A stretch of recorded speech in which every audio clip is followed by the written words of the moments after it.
Hello and welcome to Sleep is My Waking Passion, the podcast where we get real about sleep and how it shapes your life. I'm Dr. Alison Kole, a triple-boarded pulmonary critical care and sleep medicine physician who's learned to thrive despite having chronic insomnia.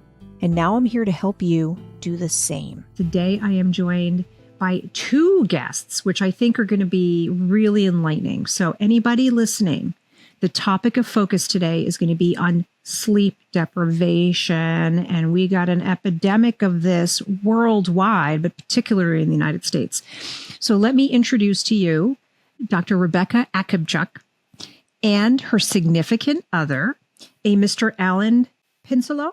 Pinsonneault, who is a firefighter with the Holyoke Fire Department in Holyoke, Massachusetts. So welcome to the both of you. I wanted you to know that I actually kind of LinkedIn targeted Becky, and I was really happy that she was willing to come on and speak with me because she is a neuroscientist and a well-being expert. She has a doctorate in physiology and neurobiology from the University of Connecticut, and she is actually known for her research and teaching on mental and physical health benefits of mind-body practices. And this includes mindfulness, it includes yoga, meditation, accessible meditation. So do not shut this off because you heard the word meditation, okay? All of us are capable of it, even us crazy people that have a hard time shutting our brains down, which is one of the reasons that we're all sleep deprived, right? She has over 20 years of experience assisting tactical athletes. We're going to get into what that is. Alan is a tactical athlete, for example. And she is very passionate about empowering individuals to improve their lives through mindful living and evidence-based wellness strategies. So welcome, Becky and Alan, to the show. Let's kick it off. So, Becky, can you explain to my audience, what do you mean by a tactical athlete? Who are the folks that you have found really need your help? So the term tactical athlete is the term that we use at this human performance company that I work for that serves the military. It serves fire departments, police officers, search and rescue crews. So it's people that really have very high stress, high stakes jobs. It's like they are using their bodies like an athlete. So that's where like the athlete term comes in there under, these very tactical strategies. And Alan, would you agree with Becky's assessment? Because I would agree as well. And what sort of experiences have you had that have ultimately contributed to chronic sleep deprivation for you? What do you battle? What are your challenges?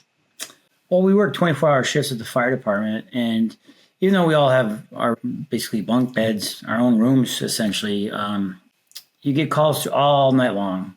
So you're going from being in possibly REM sleep to 2 minutes later, you're in a fire truck responding to a medical call, car accident, or a house fire. And you get there, and sometimes it's a legitimate call. Other times it's kind of a false alarm, and you just turn around and go back to the station, and now you just are supposed to get back into bed. So your heart just went from 0 to 100 in 30 seconds, and then 5 minutes later, you're back in your bed, and you're like, okay, I'm supposed to go right back to sleep. Sometimes it takes you hours to fall back asleep, and then still you're getting calls throughout. Some nights you never really fall asleep, and the next day you go home like a zombie, and you try to take a nap, and that helps for a little bit, but you're always feeling behind after a night or two of working. And how many nights do they have you do this sort of 24-hour, or how many days/nights do they have you do a 24-hour shift? 24-hour shifts in an 8-day period.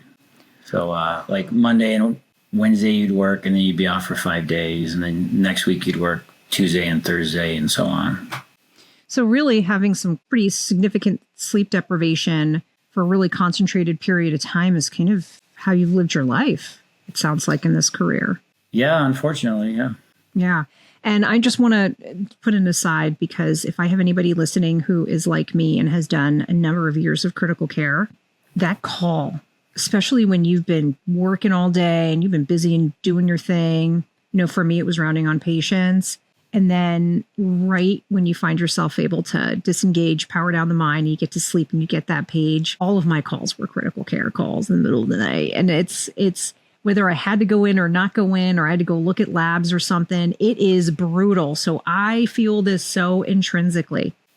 Becky, I'm going to turn it back to you. What the heck do we do about this? Like, what are, in addition to what Alan's describing, what are some of the other sort of sleep pain points that you see with tactical athletes for the layperson to keep in mind? Yeah, one thing that I've noticed is that it also depends on the age of the demographics that we're working with, that sometimes when people are younger, it's like, yeah, I can handle this type of kind of a little bit of maybe an overconfidence in thinking that the sleep deprivation doesn't really affect them that much yet. And then a lot of times in some of these classroom scenarios, there'll be people that are retired that are there and more like role models. And they're like, no, trust me, this matters. Like, you want to dial in your sleep now when you are, first getting into these jobs. And then a lot of times when we are working with people that have been in the job, like Alan, for 20 years or something, they totally realize the impact and the toll that it's taken on them. Yeah. If you had to pick maybe, any of your top recommendations for how to kind of combat some of the sleep complaints that you hear, what would be something that you talk about with your clientele? One of the things is about dialing in and prioritizing your sleep, making it a huge priority in your life, because it's easy to get a little bit out of whack and then not even recognize like how much it's really impacting you and not making it like a huge priority. So I think that's the number one piece, is really prioritizing your sleep. Like, one thing that I feel like I've learned a lot from Alan that he's really good at is just like listening to his body. Like, just how many minutes ago was it that we're maybe like 45 minutes ago, he just took a little power nap. I love that. Alan, talk to me about that. What sort of tip-offs for people in your line of work or similar to your line of work? What are the tip-offs that maybe they need to not push themselves? Because I do think, especially when you work in a high acuity environment, it's very easy to kind of say, I can sleep later, I can rest later. Like, you can almost talk yourself out of it, which is a very unique sort of physiology phenomenon that humans can do. We can sort of push off sleep and delay things, whereas a lot of other animals, it's like, no, my circadian rhythm is done for today. And, it's sort of like a mind over matter kind of thing with humans. What have you found are like the tip-offs? Like, no, it's time for me to really listen. Trial and error, basically, over the years. I think any of us can push ourselves when we're tired and there's a job to do.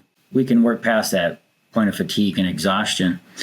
But when you're just doing the daily stuff, and it doesn't matter what time it is, it doesn't matter where you are, you're like, all right, I need to take a break right now.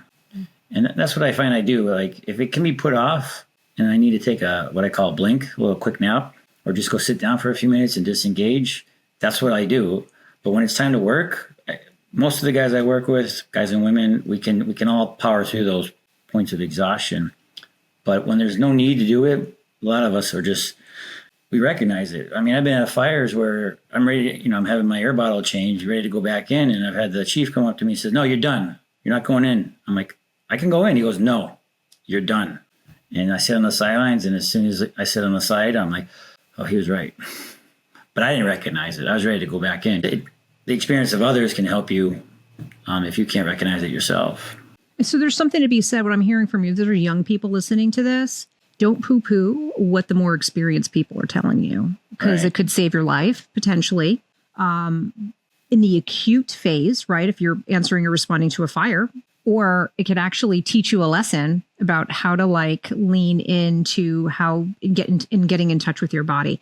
Do you have any tricks, Becky, that you would recommend people do to get them to that place where they can actually quiet the noise enough to actually listen? Because sometimes my impression is that it takes practice. From my personal experience, it actually takes practice being able to actually listen, because there's a point in time, I think you would agree with this, where when you are so freaking sleep deprived, your mind isn't even thinking clearly. And there's data that supports this. It's like, I think even after 24 hours of sleep deprivation, it's almost like, it's like equivalent to having a blood alcohol level that's over the limit. So it really, your mind can play tricks on you the more sleep deprived you are. And then that almost makes you not be able to sense what's going on physiologically very well. Yeah, there was even a study, I think, that talked about how people, their accuracy goes down with sleep deprivation, but their confidence level in their accuracy actually goes up the more sleep deprived they are. So like, what a dangerous combination, right? To like, oh my goodness, think that we're getting better at something when we're actually getting worse. So one of my favorite tools is just like harnessing things that the body already knows how to do really naturally. Like, for example, I love the sigh of relief, and I'll get people to do that in the classroom scenarios, like just all together right now, take a deep breath in and a big sigh out. And that just gives you that like little brief moment of like a little check-in and paying a little bit of attention to how your body's feeling in that moment. But the sigh could really help transition you into a check-in. And when do you suggest people try to put a little tab, a sticky note in their brain to say, this is the time I really need to check in because I'm least likely to check in? Yeah, I think like transition points, like there's transition points throughout our day. Like get up to go to the bathroom is a transition point, like anything could be considered a transition point. Like when you're walking through like a threshold of a doorway, you could think of that as like, oh, I'm moving into a different room. I'm sitting now and I just sat down in this chair. I'm going to take a sigh. And here's a funny story about that. This was actually a story from one of the tactical athletes that I was working with. I think he was a firefighter, actually. He was saying how he really embraces the sigh, and he started taking a sigh of relief every time that he would sit down at the dinner table. And every time he would do it, his wife would say, "What's the matter?" She was like, nothing. It's okay. Like, it just feels good to take a sigh. And I'm just like, it helps you become present. So like the sigh is just like a quick little mindfulness practice. Physiologically, it's helping to regulate the nervous system, but then using that moment after the sigh of like, all right, what do I need right now? And really regulating your energy throughout the day, like not just waiting until before bed to think about like, oh, now I need to do this practice or that practice to wind down. And, like if you're going through your day all day, like, keyed up and tensed up without releasing any of that during the day, like that's building up. Oh man, where were you on my COVID shifts? I could have used a little sigh break here and there, even if it was within N95 in the little hallway. Still, I would have taken it. Oh my God, such good advice. So what I'm hearing from you is, this isn't just like, hey, I'm listening to this. Okay, they said, if I have a break, I should, take a deep breath and kind of just get in touch with myself. It's not something that you just power through the entire day and do right before bed. You need to practice it because that's the way you'll be able to activate it more consistently because you know how it works. Would you agree with that, Alan? That kind of practicing throughout the day kind of helps? Do you have any tricks that you've learned as a firefighter to try to decompress over the course of the day? Because I think ultimately that's one of the key teachings is that you need to learn to let a little bit go so you're not all tightly wound before you're trying to go to bed, at least for that initial, slumber. I try to get a nice workout in, not like crazy intense, but just it helps relieve the stress and makes you feel good, obviously. So I actually feel kind of like a little dirty, so to speak, if I don't get my workout in throughout the day. If I was just tired because of other things or we've had a lot of calls and I go to bed at night, if I didn't get a workout in, feeling a little unfulfilled and unsatisfied. So I think for me, getting a workout in is definitely key to helping me unwind. And a lot of times I'll just try to sit in a lazy boy with my eyes closed in the quiet throughout the day if I can, and kind of just recollect and regather my thoughts. That kind of reminds me of some of the themes going around in social media, which are about yoga nidra. So even if you can't necessarily truly, quote, sleep, that you could use a technique to kind of get you there. Can you talk a little bit about that, since that's your wheelhouse, Becky? Sure, yeah. I don't know if Alan has ever done yoga nidra.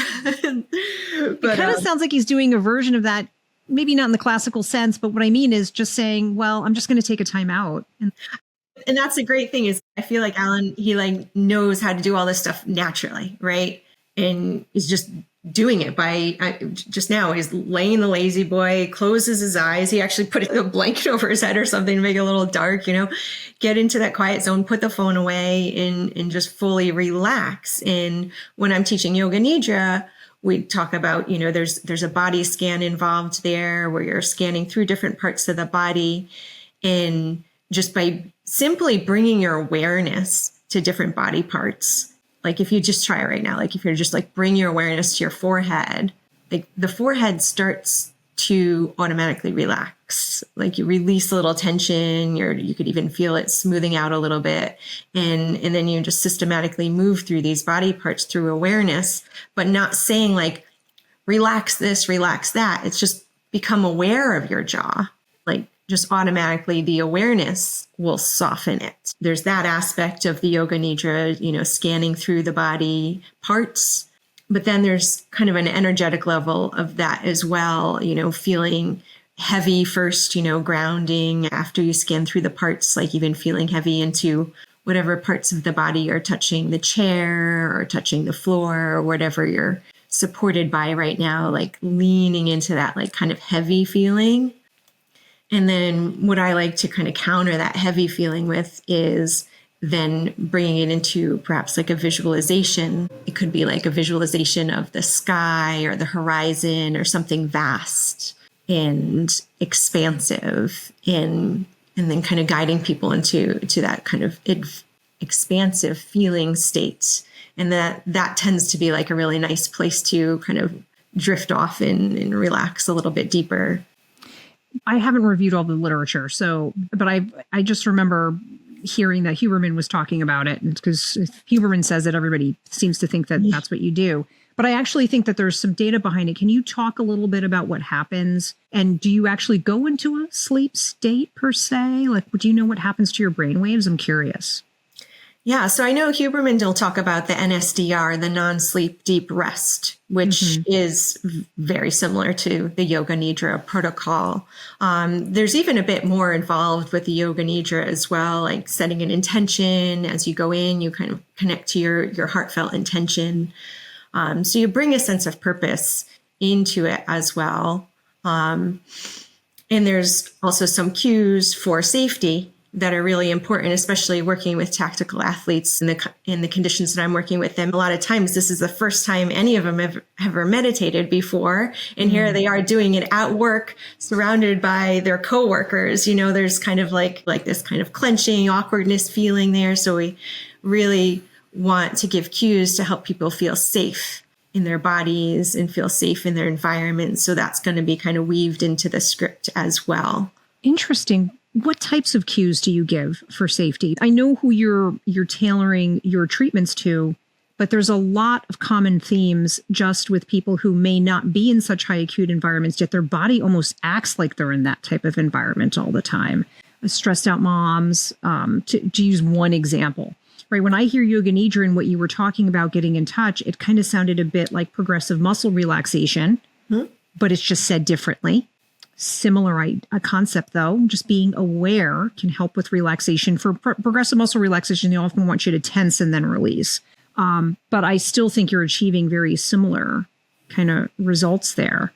Yeah, we use the progressive muscle relaxation as well. And that's a lot of times that's more accessible to some people. What I like to do when I'm kind of connecting these things is I'll start with the size, maybe even start with getting people to stand up and stretch their bodies and move around a little bit, because going right into like seated stillness, closing your eyes, scanning through your body, like that's not always accessible to everybody. You might feel a little uncomfortable. So kind of shaking around a little bit, stretching, just doing some organic movements first, and then settling down and doing the tense and release with the progressive muscle relaxation to release some tension actively. Because again, working with tactical athletes, it's an active population, right? So to do something active is going to come more natural. And then after some tension has been released from that, then to go into the body scan and the more visualizations and the more quiet practices become more accessible. But to get back to your question about like, what are the cues for safety? I actually learned this one cue from another instructor because I, co-teach with a lot of amazing instructors through this human performance company, O2X, that I work for. One of the cues that I heard that I've adopted now is she said, I'm going to keep a watch over this room so you don't have to relax. And I'll let you know if there's anything you need to be aware of. Interesting. Now, if they were by themselves, though, and they were the type of person that may still need a safety cue, be it from PTSD issues, I think a lot about folks that may have had a bad experience. That is one of the real contributors to why they struggle with sleep, regardless of what they've done as a profession. What do you tell them to make them feel like their environment is safe so that they could actually lean into the relaxation piece of this? Yeah. At first, the importance of being safe in a room is what we're really trying to establish. But in terms of creating your own feelings of safety in your body, then that's really like feeling your feet on the ground, knowing that, you're grounded here in this moment in your body, you're safe in your body. And you could also cue, especially if this is in a room that people are not used to or something, just, knowing where exits are, taking a look around first, really grounding yourself to that moment right here, knowing that you are safe in this moment right now. And then you could also check in with like, is there a spot in the body that feels the safest to you? And maybe that is the feet on the ground, or kind of like creating like an anchor point in the body that feels safe. Alan, do you have any, you mentioned this, that some days you're not really getting back to sleep. You've been called nonstop. Are there any tricks that you've learned along the way that you employ yourself to help you get back to sleep? And then Becky, I'm going to counterpoint by saying, are there any other tricks that you teach folks that, okay, I've woken up for whatever reason, baby crying, I've gotten paged, I have to go to a call, firefight, what have you. What kind of advice do you have for people for getting back to sleep when they've just been activated like that? It's tough. What I've learned is to set up my sleeping quarters just like I would at home. Nice and dark. Sheets and blankets. Some guys still roll out sleeping bags when they work. I'm like, we're not camping for our careers here. Let's make it like your house. Terrific advice. Yeah, I put earplugs in. I can hear the tones go out just fine with earplugs on. But when I'm just lying there trying to sleep, I can hear everything. So the earplugs help to drown out the background noise of the environment the station's at. So the biggest thing is make your bed like you would at home. I love that. Yeah. I mean, that's honestly an aside story, is that in critical care medicine, when we have a patient come in, particularly if we know that they're prone to doing something that we call sundowning, which is they go to sleep at the end of the day, they may get a little confused with that hospital stay. That's one of the things I actually always tell patient families, even if they're on a ventilator and they're being sedated, I'm like, have a picture. Like, what do they have in their bedroom? Is there a way for you to set something up so it feels a little bit more like what grandma's room looks like at home or something like that? So that's a little trick that I've learned, and it sounds like it actually applies to real life too, which I love. You're treating your work environment, really, if that's where you need to sleep, as an adjunct to home. Thank you. That's a fantastic tip. I think that could apply even like when people are going to hotels too, that's true. Anytime you're not at home, to really have a solid routine, have the things that help you and make sure they're portable. Yeah. And any other tips that were tools that you teach your clientele to help them get back to sleep when they've been, having to go from 0 to 100 miles an hour in the middle of the night? Well, first, I just want to relate to the moms, because you mentioned that as well, because I have 3 daughters. And at one point I have twins too, and they were born with, my oldest was under 2. So at one point I had like 3 kids under 2. So just relating to the moms and the struggle, like honestly, those years are a bit of a blur because my memory wasn't really working that well because I wasn't getting much sleep. In that case, on alert for like every little sounds that a child is making, like similar to what Alan is saying, like, it's okay to put the earplugs in. You're going to get woken up by the things that really matter, and not to be on like this hypervigilant alert of what could happen all the time, kind of trying to train the mind that like, right now, everything is okay. In this moment right now, it's okay. When there is a scream, when there is an alarm, when there is something, you're going to be better prepared to respond to that. The more you could learn to just regulate right now. Yeah. One of the lines that kind of helps me remember that, just because I like acronyms, this one is WIN, what's important now. Oh, that's good. I like that one. And I'll ask myself that question a lot of times, like even when I wake up at 2 a.m. and I'm thinking about like, what am I going to do the next day? And I'll be like, what's my win? And I'm like, no, right now, what's important now is not tomorrow, right? It's getting comfortable in my pillow, feeling my sheets. Like it's all about just bringing yourself back into the present moment.